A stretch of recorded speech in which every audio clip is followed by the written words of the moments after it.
naging mainit nga na usapin ang kontrobersyang ito sa mundo ng social media at pati na rin sa matinding reaksyon sa Department of Justice or DOJ Secretary Bonjing Remulla matapos isinawalat ni Atty. Salvador Panelo ang mga aligasyon ng katiwalian ng kinasangkutan ng manunang ilang mga matataas na opisyal ng gobyerno kabilang na si Remulla. Ayon kay Panelo, may mga hindi kapanipaniwala at nagkakagulat na detalye na tumutukoy kay Remulla bilang isa sa mga sangkot sa malawakang anomalya sa loob ng administrasyon.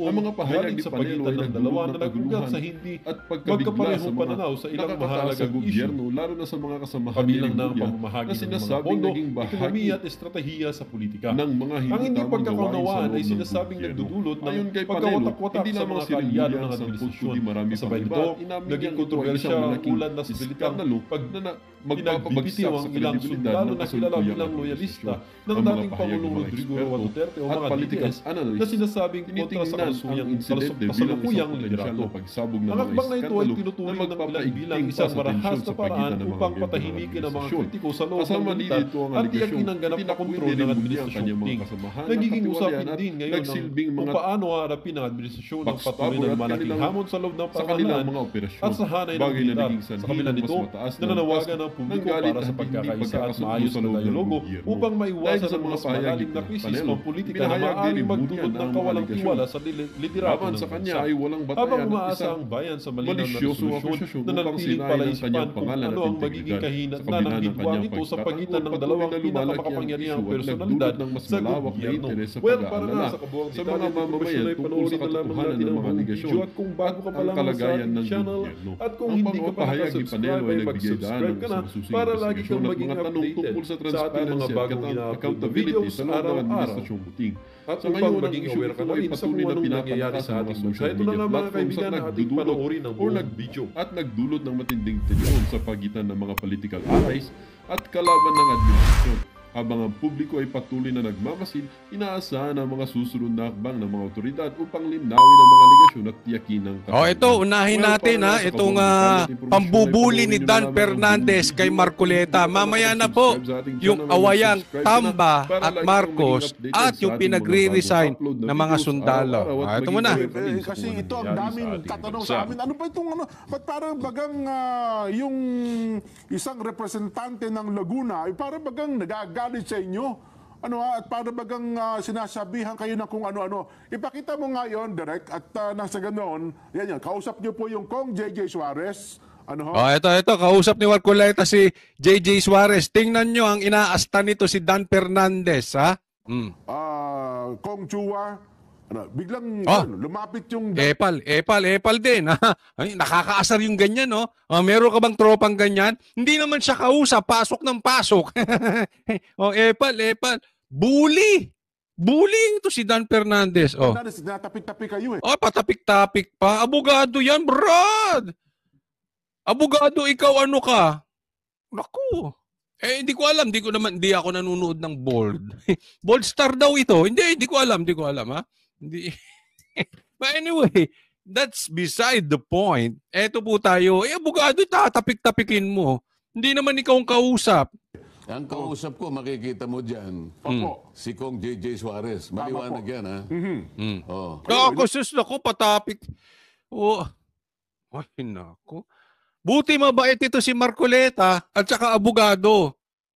Pag ginawa mo yun sa askal, na tsaka yung walang training, sasapakin ka agad yan. Ay, nako, delikado ka, Dan Fernandez. Best na kayong tatlong Tapos bigla siyang nakialam. Opo. Alam mo kung ano yung pinag-uusap. Visit, Ako, asar na asar din ako sa ganyan. Pasok ng pasok, di naman siya kausap. Usapan ni Kong JJ. Yung tatlo, opo. Hindi, primero si JJ may binulong ako kay Juan, kay chairman. Tingnan nyo si Paduano. Epal din, isa pa to. To the rescue. Ito lagi si Paduano parang, nag-break ba kayo ng siyota mo? Kasi parati itong galit. High blooding ka pag lagi kang galit. Ikaw, Coach Oli, ganyan. Hindi! Tawa nga lang ako ng tawa sa mga sa mga dyan. Ito, si Paduano, laging galit. To the rescue pa. Tingnan natin. Pagkatapos, sabi ni nako. Kong JJ, Umalis ka nga dyan! Uusapan ng matatalino yan. Ay, hindi naman matalino ba si Dan Fernandez? Pero huwag ka nang umepal dyan, Paduano. Bida-bida rin eh. Hindi mo nga natanong si si PRRD. Jay, Kung Dan, sabi niya, pwede ba kanyang makiusap naman ako, sabi niya, kasi pagka ikaw ang nagpapaliwanag, kung ikaw ay abogado, sabi niya gano'n. Opo. Parang yung mga puntos namin ay nawawalan na kami ng parang parang yung sa amin ay baliwala lahat. Opo. Ay, ang punto dito ni Dan Fernandez, pagka nagpapaliwanag ka, yung aming puntos, nawawala, nababaliwala. Kasi yung puntos nyo kabubuhan.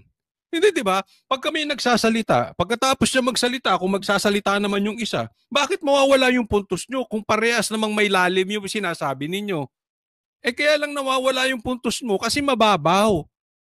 Mababaw yung ninyo. Wala yan sa abogado kasi sinasabi ni Dan Fernandez, como abogado ka. Hindi, pag nagsalita ka ba, sasabihin mo abogado? May nakakausap naman akong abogado. Pero hindi naman siguro nawawala yung puntos ko pagka abogado na nakausap ko. Depende lang din yan. Ampaw kasi mga pinagsasabi nyo, kaya nawawala na ng saysay. Sana naman ay mabigyan naman kami kanya ng Sabi ko, Kong Jay, kung yan naman ang issue mo, nakikita mo naman, kapag ako ay nagbibigay ng komento at saka kung ano yung gusto kong i-emphasize sa aking pagsasalita, ito'y binabato ko sa chairman. Mamaya, huwag kalimutan na standby yung itong awayang Marcos at Tamba at sundalong pinagre-resign. Pag hindi kakampi ni Marcos, Hindi ko naman ibinabato sa pansarili ninyong kung ano yung sinabi mo, kung ganito. Opo. Kaya lang sabi niya, yung parang namamaliit kami, parang gano'n. So, ina-assure ko siya na huwag mo namang isipin ka kung gano'n kasi kailangan naman kasi... Ito, kagwapo nito si Dan Fernandez, insecure pala, no? Iniisip niya, huwag minamaliit. Hindi ka minamaliit. Pero ito ay democratic country tayo. May demokrasya po ang bansang Pilipinas. Baka nakakalimutan mo, may karapatan kayong magsalita. Pero may karapatan din magsalita yung iba. Ang problema kasi sa inyo, Quadcom, pag may iba na nagsasalita at iba na ang tono, hindi sabay sa tono ninyo, natitreten kayo. Kung hindi kayo magdideclare ng 1-minute suspension, sisigawan ninyo, babarahin ninyo, hindi po ganyan. Hayaan kayo magsalita, hayaan mo magsalita yung resource person. At congressman din yan. May kanya-kanya kayo. Kasi kayo ganyan Gusto ninyo, ito, pansinin nyo, gusto nitong mga taga-Quadcom, umuo lang ng umuo. Pag may sinabi sila, Kaya nga sabi ko kayo, aminin nyo na, kayo pumatay kay Jose Rizal. Pag pinatawag kayo dyan, umuo lang kayo umuo. Pag tinanong, kasabwat ka ba sa pagpatay kay Magellan, aminin nyo na rin. Wala kakontrahin ka lang ng mga yan. Di ba? Di umuo ka na lang ng umuo, tapos magkita na lang sa korte. Walang mangyayari dyan. Ilabas natin kung ano yung legality. Hindi naman ako pwedeng... Paduano, kala mo, naiinis ako talaga. Kayo ba? Maano to masyado? Pasok ng Wala doon sa nalalaman ko, sa training ko, na palaging nandun ako sa merong legal business.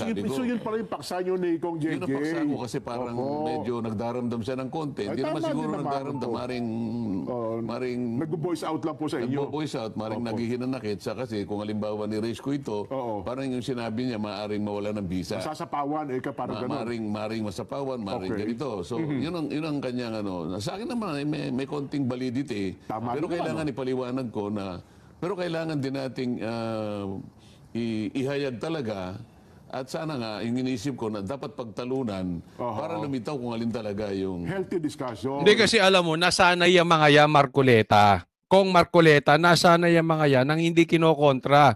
Ay, back up kami ni Tamba. Huwag kayong kokontra. Gusto nyong maano-ano? Parang ganun discussion nang hindi na minamaliit yung isa o maaaring nasasapawan yung iba, wala doon sana yung punto. Kung hindi, issue for issue, para sa ganon, ang pinaka-direction, makinabang ang tao. Lumutang Sa talaga. puntong yun, Yung lumiligo na sa siya. puntang yun, bigla na lang siyang nakialam. Hindi naman siya kasama sa usapan ko. Hindi siya nasama sa bigla Pal, niya akong ginanon. Sabi Anong niya, tawag? ikaw Sige nga, kayo ilagay nyo. Anong tawag nyo sa ginagawa ni Dan Fernandez? Pakilagay sa comment section. naman sabi niya, Nung umpisa, parang hindi niyo pa pinapansin. Di ba? Oo. ikaw naman, kanyang ganun eh. Oo. Yung programa ko, siniraan mo ako, sabi niya. Kasi siya nagtataka, anong akong programa mo? Saan ka nagpo-program? Hindi pupunta ka kanya sa ganito, may kinausap kang mayor, alam mo namang alam mo namang kalabang ko yun. Hindi mo dapat ginagawa yun. Ganon? Pag kami kalabang mayor, hindi dapat kinakausap kasi magkakasama kayo dyan? Ganon? So, ibig sabihin, ang gusto mong kausapin lang ni Marcoleta, si Marcos? Kasi kalaban nyo ang Duterte, wag ninyo ang kausapin si Duterte. Kalaban nila yon. Gusto mong kausap nila si Martin lang? O, wag mo kakausapin si Sara, ha? Kalaban nila yon. Ganon? Ay, parang bata. Di ba? Parang bata, di ba? Ay, wag mong kausapin yan. Hindi kami bati. Wag mo anuhin yan Epal yan. Wag mo kausapin. Pag kinausap mo yan, hindi kami bati, hindi na rin tayo bati. Pambihira, parang bata ito si Dan Fernandez, Oo. Sabi ko, hindi ko alam kung ano yung sinasabi mo. Bakit ako nagpupunta sa mga munisipyo? Siyempre po. Dahil sa ako'y nagpapahayag ng aking kagustuhan na... Karapatan mo yun Karapatan mo yan. Hindi mo dapat ginagawa yun. Mali yun. Sabi niya? Sabi niya. So wala ginalaman po sa... Bully. Bully ito si Dan Fernandez. Huwag mong kakausapin yung mayor na kalaban niya. Ay, bully ka. Bully ka. Ay, ako nga, kinakausap ko yung mga kalaban ng Banateros. Wala namang problema eh. Ang importante rito, hindi ka nagpapagamit sa mali. Ganun lang yun eh. Ano ngayon? I mean, grow up. Dan Fernandez, tanda mo na, congressman ka pa, para kang bata. Kinalaman sa issue eh. At meron daw akong kinausap na may siniraan ko daw siya. Siguro, magtawag siya ng sino man na nakinig doon sa aking pagsasalita nung ina-address ko yung audience. Sabagat makabalang tao talaga eh. Paano naman ako magsasalita naman ng paninira ng, alam kong Laguna yun. Tagaroon siya. Alam kong kandidato siya pagka-gobernador. Ako ba naman, hindi ko naiintindihan. Unang-una, hindi ko gagawin yon. Siyempre po. Pangalawa, ang aking kandidatura ay nakasalig doon sa pangkalahatan. Wala naman akong pakialam doon sa local issues. Doon sa local issue kung magkakalaban sila o hindi. Kinakailangan bang humingi ako ng permiso sa mga kasama ko para malaman ko kung sino pupuntahan ko at saka hindi ko pupuntahan? Hindi maganda yon. Hindi maganda. I mean, you are professionals. No? Yung ganung asta, alam mo, hindi lang parang bata yan. Ugali insecure yan. Di ba? May mga ganyan kayong kaibigan, napaka-insecure. Huwag natin kausapin yan, hindi namin bati. Kalaban yan. Parang ewan ko sa inyo. Ito, pag-usapan natin, mga sundalo, pinagre-resign. Kung hindi kakampihan si BBM, kung hindi kakampi ni BBM. Ito, pakinggan yung mabuti, ha? Now, when it comes to our political inclinations. Ito. Ang usapin dito, political inclination. Ano ka ba? Duterte? Sara ka ba? Pidlawang ka bang Inodoro? Sa mga kumakain, pasensya na po. Pero talaga, dyan naman ngayon ang dilaw ngayon di ba? Sa mga manunood na dilawan, wag na kayo makisali. Kisaw-saw pa kayo. Inodoro naman kayo. Tuloy. Ano yung political inclination? We recognize that all of us have our own political opinions, political inclinations. We respect that. Meron tayo kanya-kanya. Meron tayo kanya-kanya. Marcos, Duterte, Inodoro, meron ka kanya. Nilirespeto ko yan. No, we respect that. Pero habang suot-suot po natin yung ating uniforme, ay kailangan sundin natin yung saligang batas. Kailangan sundin ng saligang batas. Browner, tanong. Habang sunod-sunod, suot-suot nyo yung uniforme nyo. Kahit ikaw ay maka Marcos, maka Duterte, o mga piklawang ka, basta suot-suot mo yung Duterte, sundin ang saligang batas. Tanong,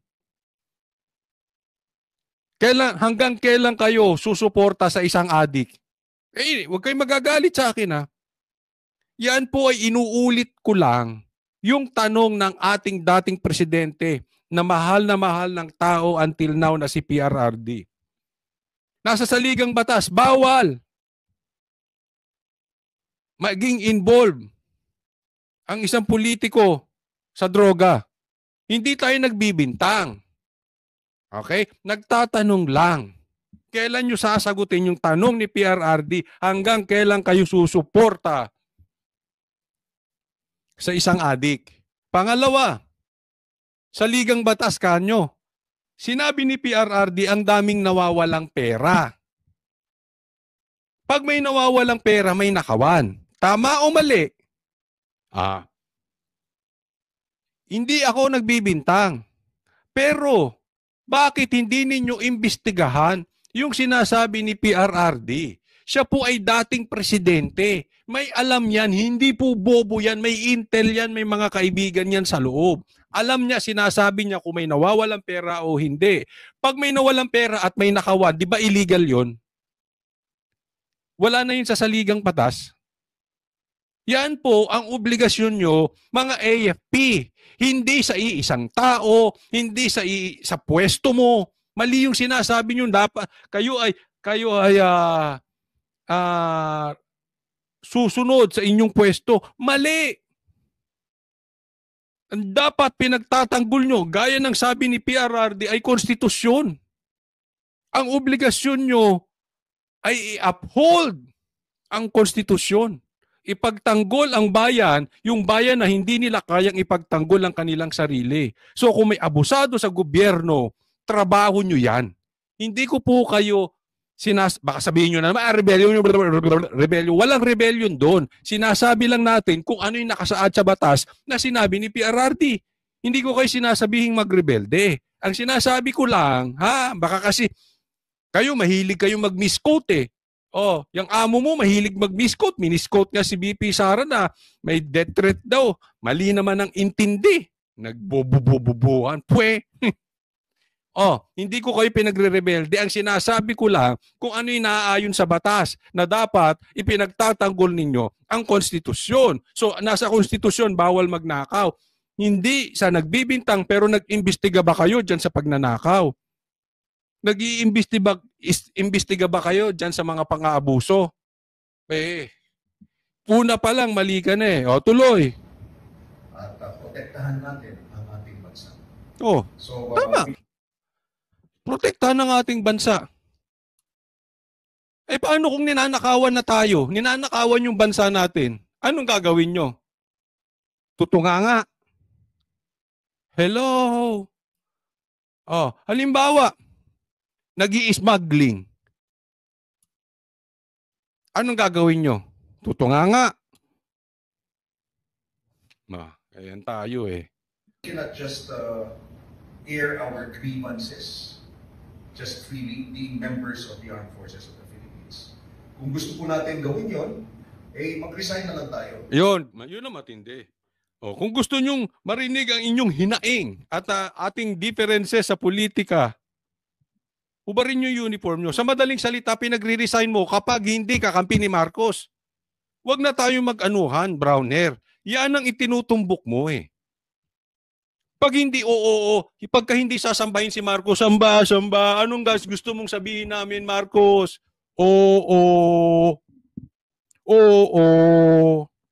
Pag kumontra, hubad ka ng uniforme. Ganon. So kailangan umuo kami ng umuo kahit mali. Again, ulitin ko, hindi tayo nagbibintang. Paano nga kung adik? Paano nga kung nagnakaw? Anong gagawin nyo?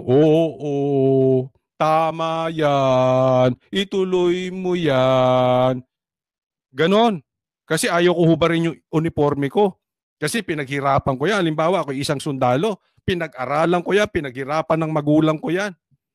So, kailangan Ganon. Eh, mali naman ata yun. Hindi naman ata magandang anuhan yan. Di ba? Bakit mo pinagre-resign? Kung tama naman ang ginagawa at nasa saligang batas, sabi mo nga pag nasa saligang batas eh, bakit mo pinagre-resign? Ba't mo pahuhubarin ang uniforme? Pero ito, tingnan nyo itong mabuti. The fact na nagsasalita na to si Browner ng ganyan, ito ay nakakabalita na siya na sa loob, meron ng ayaw sa gobyernong ito. At marami nang generals, retired generals, at marami pang nagpapahayag ng kanilang galit sa gobyernong ito. Kaya ito, we can take this as a sign na meron na talagang problema sa loob. Na this is just like loyalty check. Kausapin nyo yung tao. Tingnan natin sino pa yung atin at hindi. So tinitingnan nila. Pero tingnan yung mabuti ha. Dahil sa naging problemang ganyan, nilift yung contempt ni Acosta. Yung impeachment, hindi na pinatutuloy. Di ba? Naramdaman nila eh. Naramdaman nila ang puwersa ng Duterte. Kaya uulitin ko, ituloy po ninyo ang pagsigaw. Hindi lang po sa kalsada. Ituloy nyo ang pagsigaw. Sabi nga ni BP Sara, freedom of speech. Yung peaceful assembly kasama na rin dyan. Ibig sabihin, hindi lang sa EDSA. Kung kayo nasa malayong lugar, isigaw ninyo yung karapatan ninyo. Yung ine-expect nyo sa gobyerno nang maramdaman nila nang hindi sila mang-api ng todo kasi this is very crucial. Tatandaan nyo po naglo-loyalty check na tong mga ito. Ito, sinimulan na niya. Tapos, titingnan nila, ano bang pulso ng bayan? Magsalita kayo na magsalita ng magsalita. Kahit saan. Kung saan ka malakas, kung may Facebook ka, doon ka sa Facebook, kung sa YouTube. Kung pupunta ka sa rally, punta ka sa rally. Bahala kayo. Kung makakapunta ka, may message mo si Marcos, message mo siya. Ilabas ninyo, hinaing ninyo yung kakulangan na dapat pinoprovide ng gobyerno. Halimbawa, yung bigas na mababa. Saan napupunta yung flood control project? Trabaho, sana yung trabaho. Yung bakit ang dolyar napakataas, ang gasolina tuloy-tuloy ang taas. Isigaw nyo yan. Sigaw nyo na ayaw nyo, hindi nyo gusto. Kung talagang hindi nyo gusto, hindi ko po kayo pinipilit ha. Pero kung ako, hindi namin gusto yung ginagawa nyo sa Duterte. Kasi nakafocus kayo sa Duterte. Ang kailangan namin, Marcos, ituloy mo. Sabihin nyo, ituloy ninyo yung proyekto ni PRRD. Kasi yan ang pinangako nyo, di ba? Continuity. Asa na yung continuity? Kung ikaw, Marcos, nakafocus sa continuity, wala tayong problema ngayon. Kung Marcos, tinutuloy mo yan, yung continuity na yan, umaasenso ang bansa. Sabihin mo kay Tamba, tama na muna yan, kakasara mo. Para kang sira. Sara ka ng Sara. Tigilan nyo muna yung si Sara. Dito tayo mag-focus. Ito pinangako natin sa taong bayan, continuity. Doon muna kayo mag-focus. Mamahalin ka pa ng taong bayan eh. Bakit? Nakikita nila yung infrastructure. Ang daming nakikreate na trabaho. Hayaan mo na si Sara. Kung may kasalanan yan, hayaan mo na sa husgado. Hayaan mo yung ombudsman, mag-imbestiga dyan. Patigilin mo muna yan si Tamba. Kung papakinggan ka, pero balita ko, may awayan kayo. Ay, mamaya, pag-uusapan natin yan, ha? O sige, tuloy, Browner. Diba? Ubarin natin yung uniforme natin and then that's the time you're free to do whatever you want to do. Yun, kasi,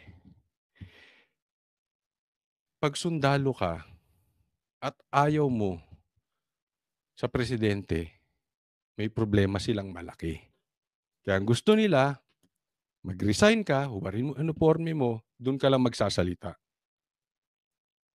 Nang sa ganon, hindi ma-damage ang problema.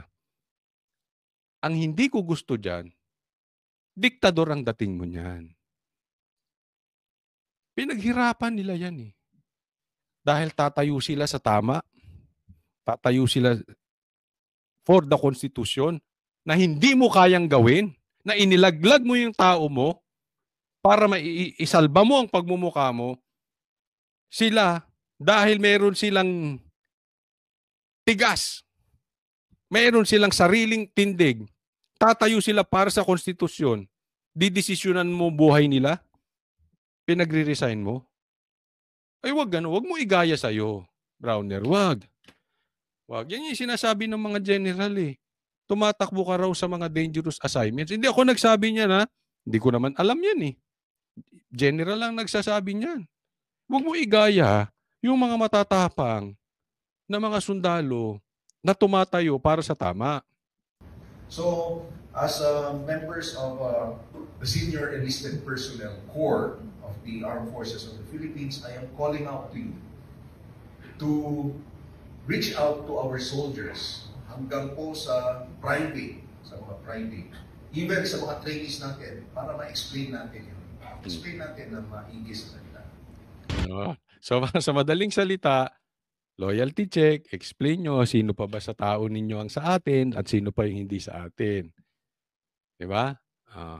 Pagka hindi ka Marcos, hindi ka sasaludo kay Tamba,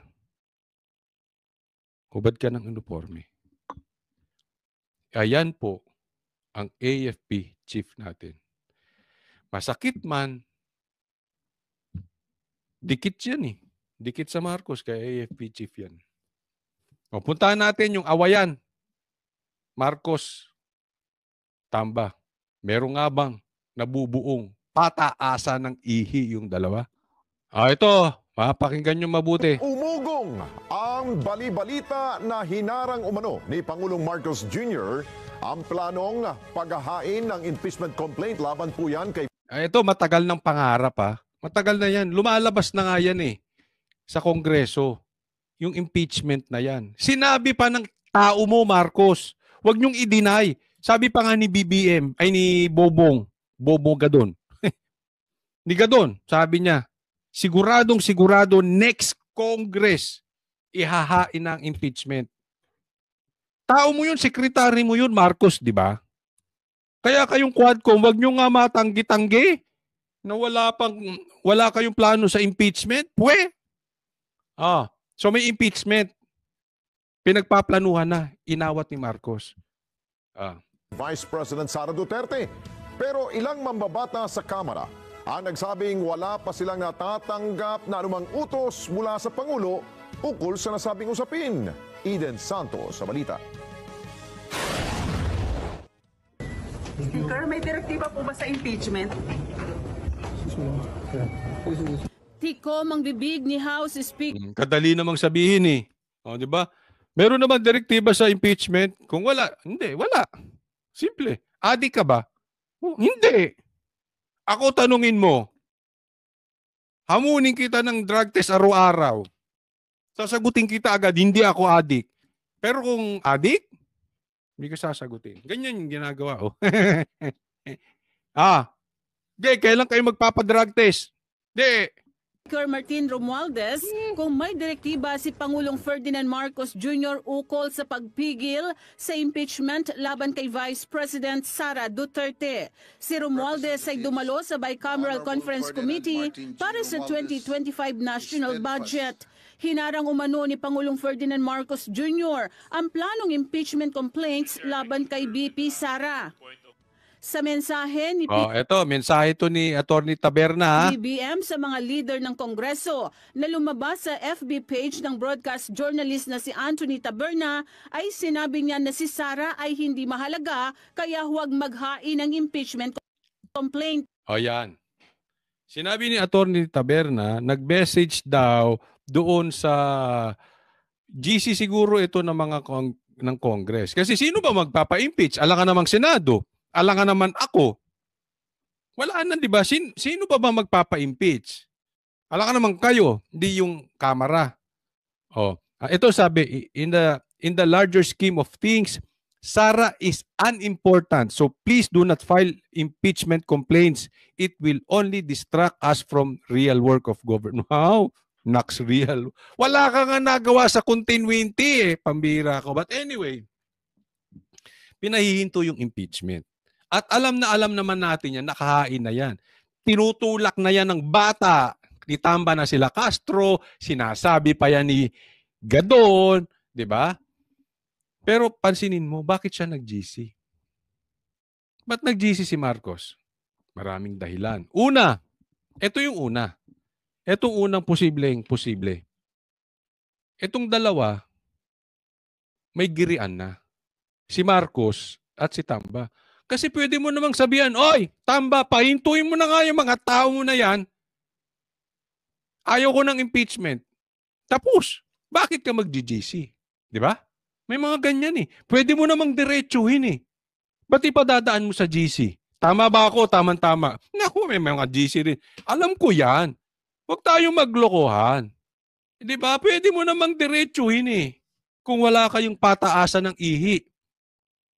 To the very least. Baka nga may away na tong dalawang ito. Di ba? Kasi, bakit mo i-GGC? Ibig sabihin, binaypas mo si Tamba. Kahit presidente ka, siyempre, hindi mo naman dapat i-bypass si Tamba. Dapat si Tamba pa rin na magsasabi doon sa mga tao niya. Siya yung paimbestiga ng paimbestiga eh. Gumagastos na nga dyan eh. Di ba? Kasi, dyan na nga napupunta yung pera ng taong bayan. Ano bang ginagawa nito mga Quadcom kung hindi araw-araw? Puro imbestiga sa Duterte, imbestiga kay PRRD, imbestiga sa DepEd, imbestiga kay BP Sara, imbestiga. No, saan na napupunta oras nila? Sa imbestigasyon. Di ba? Oh. Obviously, meron silang gusto mangyari kay BP Sara. Binaypas nito. Oh. Kaya yan posibleng may awayan. Pangalawang possibilities dito. Ha? Pangalawa, hindi siya sinusunod ni Tamba. May sungay din. May sungay din ng animal. Kung hindi siya, animal talaga, kung ang naglagay sa'yo, yung presidente, pinsan mo, hindi ka naman, ano bang credentials niyan si Tamba para maging speaker? Wala, di ba? Kaya lang naman nandiyan niya kasi sip-sip kay Marcos, pinsan ni Marcos eh. Real talk po. So, ano dyan? Hindi siya sinusunod ni Tamba. Di animal nga. Kung hindi niya sinusunod, di ba yung naglagay? So hindi siya sinusunod, so dumiretso siya sa tao. Tigas ng ulo mo eh. Sinabi ko nang stop na yan, hindi ka umi-stop. Diretso na ako sa tao mo. Doon na ako mag-group chat. Di ba? So it's either matigas ang ulo ni Tamba or weak talaga to si Marcos. Or parehas. Kaya hindi siya sinusunod ni Tamba. Totoong weak siya. At kaya naman hindi sumusunod si Tamba, dahil talaga matigas ang ulo kasi dati pa yan eh. 'Di ba? May nagkukwento nga sa akin, hindi ko alam kasi hindi pa ata ako buhay noon. Oh. Ang problema din daw ng tatay na Marcos yung Romualdez din. Kwento lang sa akin yan, hindi ko po alam ha. Hindi ko na inaabot yan.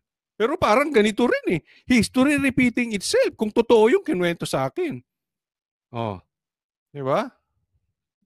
Giit pa ng Pangulo na makakagambala lamang ito sa tunay na... At ito pa ang pangatlo. Mamaya sasabihin ko sa inyo. Ang posibilidad. Bakit to nag-message pang ganyan? Hangarin ng gobyerno na pagpapabuti ng kalagayan ng lahat ng Pilipino. Sina Senate President Francis Chis Escudero at House Speaker Martin Romualdez ay parehong dumalo sa Economic Managers Meeting sa Malacanang na pinangunahan ni Pangulong Marcos. Ilang kongresista naman ang nagsabi na wala pa silang natatanggap na utos mula sa Pangulo. Wala pa. Tingnan mo ha, itong Quadcom. Mga lagi sagot nila, wala pa. Hindi pa. Namin, kasi pwede naman, hindi, walang impeachment, tapos. Wala pa, hindi pa. So ibig sabihin, talagang pinaplano nito. Kaya wag niyong i-deny na Quadcom naman. Niloloko nyo ba kami? Presidente na nga yung nag-message sa inyo eh. So ibig mong sabihin, sinungaling yung presidente? Sa tingin nyo, sino sinungaling dito sa dalawang ito? Etong Quadcom? O yung presidente? Wag na nga daw i-impeach tapos sasabihin nyo wala kayong natatanggap. O may sinungaling sa inyo. Ginagago nyo ba ang presidente? Gago. Sir, may direktiba po ba sa inyo sa issue ng impeachment? Ha? No. Wala pa so far. Oh, may direktiba sa inyo ng impeachment? Wala pa. Wala pa so far. Meron yan. Kaya lang, wala pa. Ang tanong lang dito, sino ba sinungaling? Eto, mamang ito, o si Presidente. Pinahihinto na nga eh. Tingnan natin kung ano mangyayari. Wala. Kahit sa... Wala pa. Puro sila, wala pa. Hoy! Eto, tanong lang, huwag kayong magagalit ha, kasi yung huling nagtanong taga-Eseminay, taga-Eseminay pa man din ako, kinulong nyo, kinontempt nyo. Tanong lang, baka nagpapataas lang kayo ng presyo. Pagka tumaas na yung presyo ng proyekto, tanong lang po yan, nagtatanong ha, hindi ko kayo pinagbibintangan. Baka pag, saka nyo ihain yung impeachment, depende sa, depende saan? Depende sa apathy. Apathy. Ba't napunta sa apathy? Ewan ko itong mga ito. Ang gugulo nitong mga congressman natin. Sinong congressman? Hindi ko alam to sa iba. So sinasabi mo, sinungaling si Marcos. Hindi ko daw alam sa iba, pero sa akin wala pa. Sinungaling si Marcos, gano'n. Pero kayo, wala. Una nang inihayag ni dating Ay, Senator wag na Antonio natin pansinin Trillanes to. IV Walang kwenta na handa yan. ng ihain ng impeachment complaint laban kay... Ito masasabi ko ha. Pangatlong dahilan. Mas gusto kong background si BP Sara, ayokong background yung sundalong kanina yun eh. Alam mo, itong sundalong kanina ito, tsaka yung tropa niyang dilaw. Dilawang tae na yan. Sorry, pasensya na doon sa makakain. Inodoro na kasi yan. So, sausaw lang yan ng sausaw. Speaking of sausaw, ito yung isang dahilan, ha? Simulan na natin yung sausaw. Kasi, speaking of dilaw, okay? Ang dilaw kasi, kahit mga bashers, makinig kayo dito, ha? Alam kong mapapako kayo dito, pero masakit to, pero ito, totoo. Laos na kasi ang dilaw. Aminin na natin. Ang talagang relevant ngayon, ay Duterte Marcos. Aminin na natin. So, ang dilaw, wala yan. Kaya nga ang dilaw, kumakampi kay Marcos para magiba yung malakas. Because they know, pag nawala ang Duterte, kaya nilang tibagin ng Marcos. Remember this. Lumakas lang naman ng Marcos because of BP Sara, nagkaroon na ng fracture. Diba? Nagkahiwalay na. At, tinalo pa nga ni Leni, eto si Marcos. Posible, kung si Sara ay tumuloy pagka-presidente at si Marcos ay nag-vice president ulit, ay nag-president, baka mas mataas ulit ang boto ni Leni kay Marcos. That's reality. But for now, ang malakas kasi ngayon, Duterte Marcos, kasi sila yung incumbent, sila yung nakaupo. So naitsapuera itong dilawang inodoro. Kaya nga, kinakampihan nila yung Marcos, kinakain nila yung suka nila, yung sinuka nilang mga Marcos, kinakain nila ngayon kung gaano sila kadiri. Dahil hindi nila matibag ang Duterte. Pag natibag ang Duterte, saglit lang yan ng Marcos. Baligtad yan, hindi nila kakayanin ng dilaw. At alam nila yan. At alam ni Marcos yan.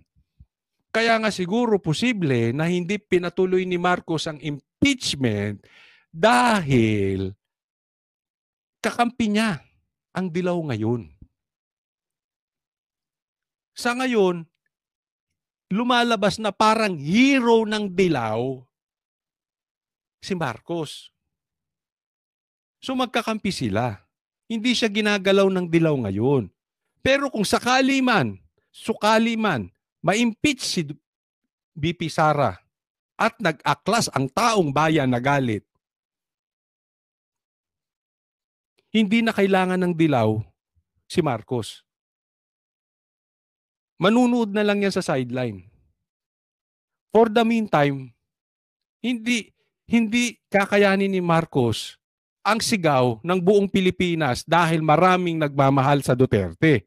Naiintindihan nyo? Mahihirapan ngayon to si Marcos. Nagets nyo? So maiitsapuera siya. Baka mamaya umuwi na naman ng Hawaiian. Nagigets? May balita pa na may saka na, sa ibang topic yan. Kailangan nilang nasa pwesto ngayon. Ang possible niyan, maietsapuera. Mauupo ang Duterte, hindi na kailangan ng dilaw si Marcos dahil wala na siya sa pwesto. Wala namang power yan si Marcos. He is weak. We know that. Tamba is only strong right now because of Marcos. Without Marcos, Tamba is nobody. Wala namang mandatong malaki yan. Wala namang boto. Ayaw nga ng taong bayan dyan eh. So itsapuera na rin yung Tamba na yan. Dilaw ngayon. Sila ngayon. Yun yung possibility. Meron pang isa. Meron pang isa. Mamaya sasabihin ko ano sa tingin ko yung totoong dahilan. VP Sara, kinumpirma naman sa press briefing sa Malacanang ni NEDA Secretary Arsenio Balisacan at DTI Secretary Maria Cristina Roque na bagaman kasama sa meeting ng economic managers ang dalawang leader ng Kongreso ay hindi naman natalakay ang nangyayaring political bickering sa bansa. Baka hindi natalakay yung political bickering sa bansa kasi baka mamaya loyalty check lang yan. Cheese! Ikaw ba magpapatuloy ng pagiging waiter mo sa asawa ko? Akin ka pa ba? Sabi siguro, yes, boss! O sige, cheese! Kinantahan ni Marcos, akin ka na lang. Ganon, posibleng ganon eh. Loyalty check. Di ba? Tiniyak din nila na wala itong epekto sa ekonomiya ng Pilipinas. No, we did not. It was focused on the budget for 2025 and the need to prioritize our the funding of the high priority projects of government of this administration. But let me note that it's as we have indicated in our release yesterday, it's a business as usual for us, and I don't think that these political noises would have any impact on the economy. Actually, there are a lot of investment in our country. Matapang! Ito. Nawala pa silang sabihin ko sa inyo yung next possible na dahilan bakit nag-message ng ganun si Marcos. Posible na nakikita na nila yung sigaw ng taong bayan. No? Inaawat nila. Dahil malilintikan na sila pare-parehas. Nag-i-strategize na lang yan na, teka muna, medyo mabigat nga. Mabigat nga ang Duterte. Kasi nabubuo na, dumadami na sa EDSA. Oy, mamaya! Kita-kita po tayo dyan. Maraming nagpupunta dyan, Banateros. Pero ako mamaya. Nagpunta kaming veterans, pero mamaya pupunta po ako dyan. Okay? Kita-kita tayo dyan sa EDSA. Yun nga, no? So, alam na nila yung lakas ng Duterte. So, nag-i-strategize sila. Ngayon, nag-message siya para kumalat. Diba? Kasi parang imposible naman bakit kumalat eh. Diba? Pwede naman yung tawagan isa-isa yan. No? Tama na muna yan ha. Tama na yung impeachment. Baguhin natin strategy natin. Para ipakita sa taong bayan, magaling siya. Siya pa rin ang bida, he is in control, at hindi siya magbumukhang tanga kahit alam natin na talaga namang kaya lang sila napilitan na hindi ituloy yung impeachment dahil naiipon na yung tao sa EDSA. At marami nang sumisigaw sa social media. Tingnan ninyo, yung video nilabas niya, pinagtatawanan pa. Ilan lang ang views nun? Ang balita ko, nasa 200, 300. Mas malaki pa yung views ng iba kong videos. Samantalang si PRRD, milyon. Nung nag-live siya ng press con, si BP Sara, milyon agad. Kita nila yun. Alam nila yung lakas pa rin ng Duterte, kaya nagbago sila. No? Pwede rin panglima, huwag tayo maniniwala. Huwag tayo maniniwala na pinahihinto. Kasi ganyan din ang sinabi nila about ICC. Hindi pa papasukin. Ngayon iba na tono. Papakinggan daw nila ang ICC. At may bali-balita, naka-check-in na ang mga taga-ICC. Government-sponsored pa, di umano. Ang gumagastos dyan, ang gobyerno, dito sa mga tinutuluyan nitong mga hotels, nitong mga taga-ICC. No? So yan yung mga dahilan. Pero kung tatanungin nyo ako, ano sa tingin ko, in my opinion, huwag tayong maniwala sa message na yun. Hindi ako naniniwala na pinipigilan ni Marcos ang impeachment. Ginawa na niya yan sa ICC, marami na siyang sinabi na hindi na tutupad. He doesn't know how to lead his country. Sinabi niya walang baril sa KOJC, ang daming baril. Alam po natin yan. Kaya itong tao na to, yung salita niya, if opinion ko tatanungin nyo, yung salita ni Marcos cannot be trusted. Hindi. As for me, ang nakikita kong paraan lang dyan, ituloy natin yung sigaw natin, yung hinaing natin sa gobyerno na ayaw natin tong ginagawa sa Duterte, ayaw namin tong bangayan nyo, ayaw namin yung ang nakafocus lang kayo dyan sa mga Duterte at hindi sa infrastructure, hindi sa gobyerno, hindi sa paglaganap at pagdami ng trabaho. Ituloy natin ang sigaw.